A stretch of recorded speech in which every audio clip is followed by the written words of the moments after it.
Hello friends, Raghav Sharma music channel में आप सभी विद्यार्थियों का स्वागत है, अभिनंदन है। और आज का जो मेरा विषय है, जैसा कि मैंने लेक्चर नंबर 3 में बताया था कि जो मेरा अगला विषय है वो बहुत ही महत्वपूर्ण विषय है। और ये महत्वपूर्ण विषय इसलिए है क्योंकि जो लोग संगीत को पसंद करते हैं और संगीत में रुचि रखते हैं और वो संगीत का अध्ययन नहीं कर पाते किसी कारणवश, तो उनके लिए लेक्चर बहुत महत्वपूर्ण है। क्योंकि अक्सर हमारे पास लोग आते रहते हैं, पूछते रहते हैं कि अगर संगीत को सीखना हो तो उसकी जो कहते हैं कि एक मेन जड़ क्या है, उसे कैसे सीखा जाए, और जो संगीत की अन्य गायन शैली है उसके बारे में भी हम कैसे जानकारी प्राप्त करें और उन गायन शैलियों को कैसे गाएं। तो ये जो लेक्चर है, ये जो संगीत से जुड़े हुए ऑलरेडी लोग हैं, जो संगीत को पढ़ते हैं और संगीत का गायन वादन करते हैं, उनके लिए लेक्चर नहीं है, आम लोगों के लिए लेक्चर है। अक्सर आपने देखा होगा कि ग्रामीण क्षेत्र में हमारे जो युवा कलाकार होते हैं या जो यंगस्ट जो टैलेंट हमारा है, तो वो उनके अंदर बहुत सारी प्रतिभा छुपी है, लेकिन वो प्रतिभा इसलिए पीछे रह जाती है क्योंकि हमें जो है सही तरीके से मार्गदर्शन नहीं मिल पाता, सही समय पे सही मार्गदर्शन नहीं मिल पाता। इस कारण से जो है हमारी कला जो है, हम उस कला से पिछड़ जाते हैं और हमारा जो हुनर है, जहाँ उसका स्थान होता है वहाँ पर हम नहीं पहुँच सकते। तो आज का ये लेक्चर ग्रामीण क्षेत्र के लोगों के लिए, युवा कलाकार जो है और जो संगीत के रसिक जन है, जो संगीत को पसंद करते हैं, सुनना पसंद करते हैं। हालांकि कहा जाता है कि संगीत किसको पसंद नहीं है, जानवर भी संगीत को पसंद करते हैं, क्योंकि संगीत हमारा जो है, हमारा जो जब हम संगीत सुनते हैं तो वो मूड के ऊपर डिपेंड करता है। कभी हमारा जब हम उदास होते हैं तो हम जो है कोई उदासी वाली गज़ल सुन लेते हैं, और जब हमारा कभी जो है मन खुश मिजाज होता है तो हम उस तरीके से संगीत सुनना पसंद करते हैं। यानी कि हमारा जिस तरीके का मूड है, हमारा जिस जिस तरीके का जो, अगर हम प्रसन्न है या मान लो हम दुखी है, जिस तरीके का हमारा जो भाव है, तो उस तरीके से हम जो है संगीत सुनना पसंद करते हैं। तो संगीत जो एक ऐसी गायन शैली है जिसको हर प्राणी, हर मानव जीव जो है उसे पसंद करता है। तो आज मैं उस गायन शैली के बारे में बताने का प्रयास करूंगा, जो कि बहुत ही महत्वपूर्ण गायन शैली है, जिसे आप अगर यूं कहें कि जो जिस गायन शैली की आज मैं चर्चा कर रहा हूँ वो सभी गायन शैलियों का जननी कह सकते हैं, आप पिता कह सकते हैं, माई बाप कह सकते हैं, यानी कि किंग कह सकते हैं। और राजा है, जिस प्रकार जो है एक राज्य को चलाने के लिए हम मुख्यमंत्री का निर्वाचन करते हैं, लोगों द्वारा मुख्यमंत्री चुने जाते हैं और वो राज्य को संभालते हैं। और अगर आपको ये उदाहरण समझ नहीं आ रहा है तो इसका साधारण उदाहरण ये है कि जैसे कि एक परिवार को चलाने के लिए उस परिवार में किसी मुखिया की नियुक्ति की जाती है, एक मुखिया बनाया जाता है। तो मुखिया क्यों बनाया जाता है? उसलिए बनाया जाता है क्योंकि वो ये देखता है कि जो परिवार के सदस्य हैं उनमें क्या क्या प्रतिभाएं हैं। कोई काम, कोई जो है वजन अच्छी तरीके से उठा लेता है, बहुत ज़्यादा उठा लेता है, तो कोई टेक्निकली काम अच्छा कर लेता है। यानी कि अलग अलग फील्ड में अलग, क्योंकि हर आदमी का एक अपना व्यक्तित्व होता है, एक अपना कार्य करने का एक तरीका होता है।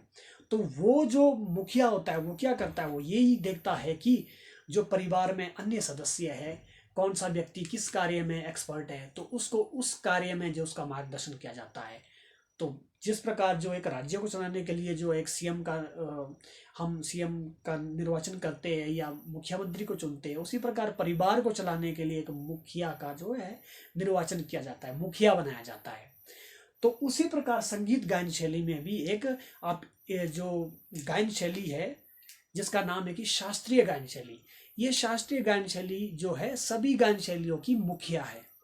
यानी कि ये इसे आप ऐसे समझिए कि एक ऐसी शक्ति है जिसके माध्यम से आप अन्य गायन शैलियों को भी समझ सकते हैं।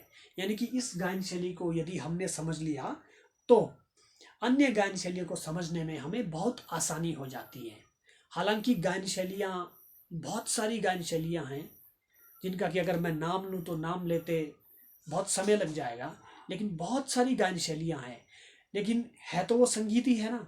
और सबको गाने का एक, अगर हम बोलते हैं कि हमें किसी गायन शैली में बहुत आगे स्तर तक जाना है और जो है वहाँ पर अच्छा मुकाम प्राप्त करना है उस गायन शैली में, तो हमें जो है उसके एक अलग रास्ते में जाना पड़ता है। उसका जो सही वास्तव में रास्ता होता है उस रास्ते पे हमें चलना पड़ता है, तभी हम उसमें जो है क्या है एक महारत हासिल कर सकते हैं।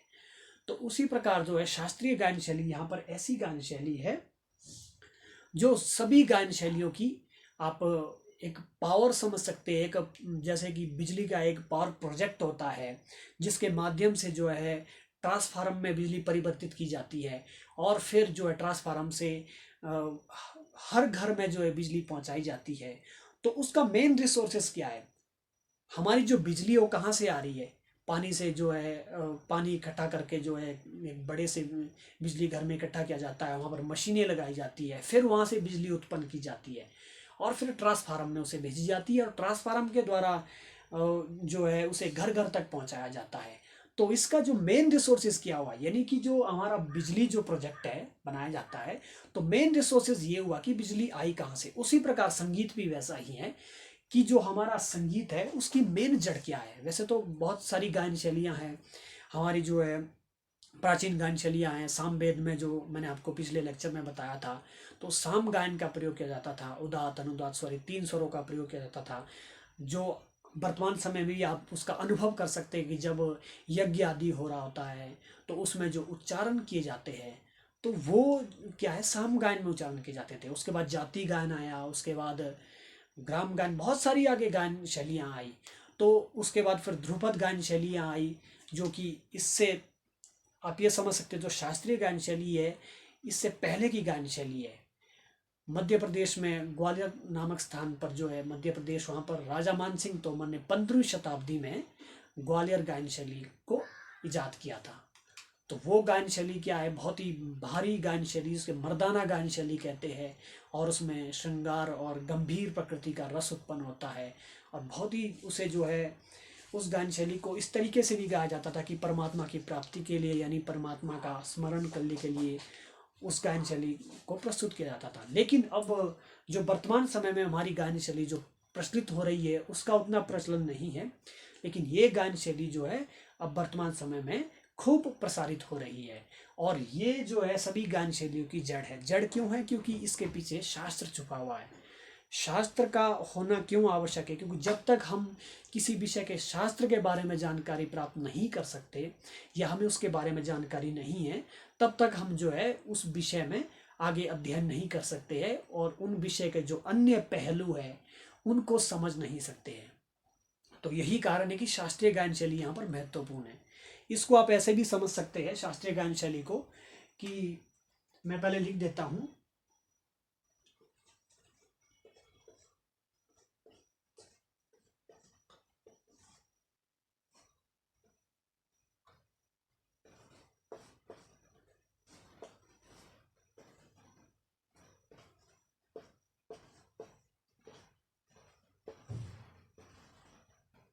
शास्त्रीय गायन शैली, तो ये जो गायन शैली है, ये गायन शैली सभी गायन शैलियों की जड़ क्यों है? क्योंकि जब हम वैसे बोलने के लिए तो हम जो है कहीं भी संगीत सुनते हैं तो उसे गुनगुना कर उसे गा लेते हैं, लेकिन जब उसको एक बोलते हैं कि अच्छे तरीके से उसे प्रस्तुत करना हो और पूरे भाव आत्मसमर्पण से उसे प्रस्तुत करना हो, पूरे भाव के साथ, उसमें भाव पक्ष भी आना चाहिए, यानी कि उनके शब्दों को समझना पड़ता है पहले, उसके बाद तभी उसमें जो भाव झलकेगा। जब तक हम उनके शब्दों को नहीं समझेंगे तब तक जो उसका भाव वास्तव में नहीं आएगा जो आना चाहिए। तो उसी प्रकार जो है, जिस प्रकार जो है हमें भाषा को समझने के लिए, बोलने के लिए हम बहुत कुछ बोलते हैं, लेकिन जब मान लो मुझे कुछ लिखना है तो मैं तभी ही लिख पाऊंगा अगर मुझे क्या है, उसके शास्त्र पक्ष का ज्ञान है। शास्त्र पक्ष यहाँ पर क्या हुआ, यानी कि जो उसका ग्रामर है, जो इसका हिंदी ग्रामर जो होता है उसका, यानी कि अगर मुझे आ का ज्ञान नहीं है या क ख ग का ज्ञान नहीं है तो क्या मैं यहाँ पर लिख पाऊंगा? मैं कहीं से सुनकर बोल जरूर सकता हूँ, मौखिक रूप में बोल जरूर सकता हूँ, लेकिन उसे लिख नहीं पाऊंगा। यानी कि अगर मुझे अपना नाम लिखना है, सुनने के लिए मैं सुन लूँगा कि मेरा नाम ये बताया और मैं उसे याद कर लूँगा कि मेरा नाम ये है, लेकिन अगर मुझे लिखना हो तो उसके लिए मुझे क्या होगा, शब्द का ज्ञान होना बहुत ज़रूरी है। तो हमारी शास्त्रीय गायन शैली भी इसी शब्द से, शास्त्र से जुड़ी हुई है। जिससे कि अन्य गायन शैलियों को भी क्या मिलती है, हमें मदद मिलती है। तो ये गायन शैली जो है उन लोगों के लिए बहुत महत्वपूर्ण है जो अक्सर पूछते रहते हैं कि भाई अगर संगीत के क्षेत्र में हमें जाना है या लोक गायन शैली कोई भी गायन शैली है उसमें हमें आगे बढ़ना है तो उसका जो मेन रिसोर्सेस है वो क्या रहता है, यानी कि जो उसकी मेन जो जड़ है वो क्या रहती है। तो आपको बता दूं कि ये जो शास्त्रीय गायन शैली है सभी गायन शैलियों की जड़ है। अगर हमें इसके बारे में जानकारी है, हमने अध्ययन कर लिया इस गायन शैली के बारे में, तो अन्य जितनी भी गायन शैलियाँ हैं उनको गाने के लिए बहुत आसानी हो जाती है, हमें एक रास्ता मिलता है, एक मार्गदर्शन मिलता है। तो ये गायन शैली महत्वपूर्ण है।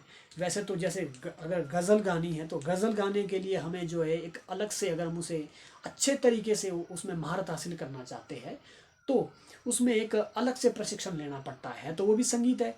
अब लोक संगीत है, लोक संगीत को गाने का जो एक शैली जिसको बोलते हैं, स्टाइल बोलते हैं, तरीका बोलते हैं, वो अलग है। और गज़ल गाने का अलग है, ठुमरी गाने का अलग है और दादरा गाने का अलग है। और शास्त्रीय गायन शैली का जो एक स्ट्रक्चर है जिसे उसे कैसे प्रस्तुत किया जाए, उसमें किस तरह के शब्दों का प्रयोग किया जाए, वो एक अलग रास्ता होता है। लेकिन सबसे पहले हमें यही गायन शैली सीखनी पड़ती है, उसके माध्यम से हम जो है इसके जो अलग अलग रास्ते हैं इन रास्तों में आगे जा सकते हैं।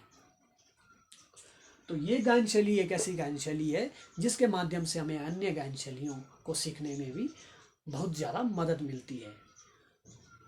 तो आज का जो लेक्चर था ये यही तक था। और जो ग्रामीण क्षेत्र के जो लोग हैं या कोई भी जो संगीत को पसंद करते हैं तो उनके लिए बहुत ही महत्वपूर्ण है कि शास्त्रीय गायन को सीखना क्यों आवश्यक है। अक्सर मैंने ऐसा देखा है कि लोग बोलते रहते हैं कि ये जो है ये गाना हमें समझ नहीं आता है क्या है। तो ये गाना बहुत मुश्किल गाना है और इसको समझने के लिए बहुत समय लगता है, साधने के लिए समय लगता है। लेकिन इसके माध्यम से जो अन्य गायन शैलियाँ हमें सीखने को मिलती है और उसमें जो हमें आगे कार्य करने की जो मदद मिलती है वो इसी गायन शैली के माध्यम से मिलती है। इसे आप यही समझ सकते हैं कि ये जो है एक बरगद का पेड़ है और ये जो है मुख्य जड़ है गायन शैली की। तो कोई भी गायन शैली है, क्योंकि जो है शारंग देव ने जो 13वीं शताब्दी में संगीत रत्नाकर लिखा तो उसमें उन्होंने बताया है कि एक संस्कृत का श्लोक बताया गया है, तो उसमें बताया गया है कि गायन वाद्यं च नृत्य त्रय संगीत मुच्यते, यानी कि जब गायन वादन तथा नृत्य ये तीनों आपस में सम्मिलित हो जाएंगे तभी संपूर्ण संगीत कहलाएगा। तो जब गायन तथा वाद्यन तथा नृत्य आपस में एक साथ प्रस्तुत किए जाएंगे तभी उसमें रस भी पैदा होगा और आनंद भी आएगा और जो है तभी वो संपूर्ण संगीत कहलाएगा। तो जिसको भी शास्त्रीय गायन शैली के बारे में जानकारी लेनी हो तो वो मुझे कॉल भी कर सकते हैं और मेरा नंबर मैं यहाँ पर बता देता हूँ। मेरा जो नंबर है, आपको कोई भी जानकारी लेनी हो, किसी भी टेस्ट से संबंधित है, अगर कोई संगीत की फील्ड क्षेत्र में कोई आगे शिक्षण ग्रहण करना चाहता है और आगे जो है किसी भी एग्ज़ाम की तैयारी करना चाहता है संगीत की फील्ड में, तो उसके बारे में भी वो जानकारी दे सकते हैं। जितनी मेरे पास पर्याप्त जानकारी है मैं यहाँ पर संपूर्णतया प्रयास करूँगा।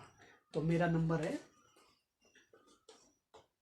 701888 254। आप इस पर भी कॉल कर सकते हैं और आप इसके ऊपर मैसेज भी कर सकते हैं, जिस तरह से आपको ठीक लगे। तो ये वीडियो मैंने इसलिए बनाया क्योंकि अक्सर लोगों के जो है हमें पूछते रहते हैं लोग कि क्या करना चाहिए, कैसे करना चाहिए। तो मुझे तो जहाँ तक मैं समझ पाया हूँ ये सभी गायन शैली का माई बाप है और इसके माध्यम से आप गज़ल भी समझ सकते हैं, भजन भी समझ सकते हैं, ठुमरी भी समझ सकते हैं। और लोक संगीत तो मैं ऐसे कहूँगा कि लोक संगीत जैसे कहावत है कि जब कोई अमीर आदमी मरता है और फिर जब उसकी मृत्यु हो जाती है तो जब उसके कपड़े वगैरह चेक करते हैं कि उसके पास कुछ धन दौलत तो नहीं है, तो जब निकालते तो 5-6 लाख उसके वैसे ही निकल जाते हैं क्योंकि वो बहुत अमीर आदमी है ना, तो उसे 5-6 लाख तो उसके वैसे ही निकल जाएंगे। वो इसलिए निकले क्योंकि वो बहुत अमीर है। तो उसी प्रकार शास्त्रीय गायन शैली एक प्रकार का बहुत बड़ा धन है कि अगर सीख लिया तो जैसे कि एक अमीर आदमी के व्यक्ति के जेब से 5-6 लाख उसके जेब से मिले, बाकी धन उसका और जगह रखा हुआ था, लेकिन जो मरते मरते इतने ही उसके जो है उसने जो कुर्ता पहना था उससे मिले। तो शास्त्रीय गायन शैली वैसी है, अगर हमने इसको साध लिया अच्छे तरीके से तो अन्य गायन शैलियाँ, ये जो लोक संगीत है वो तो वैसा हो गया। जिस तरीके से 5-6 लाख यहाँ पर जो है उसके जेब में मिले तो इसको आप कहीं भी गा सकते हैं, कोई आपको मुश्किल नहीं होगी। तो ये सभी गायन शैली की जड़ है। तो आज का लेक्चर यही था। बहुत बहुत धन्यवाद। और राघव शर्मा म्यूजिक चैनल को सब्सक्राइब करना ना भूलें, लाइक शेयर कमेंट ज़रूर करें। कोई सुझाव हो तो वो भी आप ज़रूर दें। और अगला जो मेरा लेक्चर आने वाला है वो है हमारा जो है भरत मुनि ने 8 जो रस माने हैं, तो मुख्यतः कितने रस है और टोटल कितने रस है, उनके जो स्थायी भाव है वो क्या है, उसके बारे में मैं बात करूँगा। तो आपका बहुत बहुत धन्यवाद और चैनल को सब्सक्राइब करना ना भूलें। कोई भी सुझाव है तो कमेंट बॉक्स में ज़रूर सुझाव दें कि अगर कहीं भी मुझसे त्रुटि हो रही है, ताकि मैं उसे अगली वीडियो में उसे जो है सुधार सकूं और आगे बढ़ सकूं।